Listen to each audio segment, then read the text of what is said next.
శివ అని నా close friend లవ్లో పడి పెళ్లి చేసుకున్నాడు. కాలేజీలో వాడు గ్రీకు వీరుడు, మ్యారేజ్ కాకముందు రాకుమారుడు. మా ఊళ్ళో వాడంత తోడు లేడు, మామూలుగానే వాడు దేశముదురు. పెళ్లితోటి పోయింది వాడి పొగరు, ఇల్లాలు అమ్మోరు పళ్ళేక ఇంటి పోరు చల్లారిపోయింది వాడి నెత్తురు.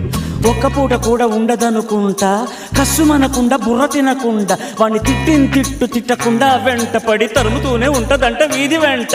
కోడినాగు లాంటి వాణ్ణి వానపాము చేసింది, అది కాదురా అది అనకొండ. ఆ కయ్యాడి అమ్మ గోల కలిగించింది భక్తి యోగం, ఆ ఇల్లాలి దయ వల్ల కనిపించింది ముక్తి మార్గం. సంసారమే వెస్టని, ఇక సన్యాసమే బెస్టని, కాషాయమే కట్టాడురా, కట్టి కాశీకి పోయాడురా.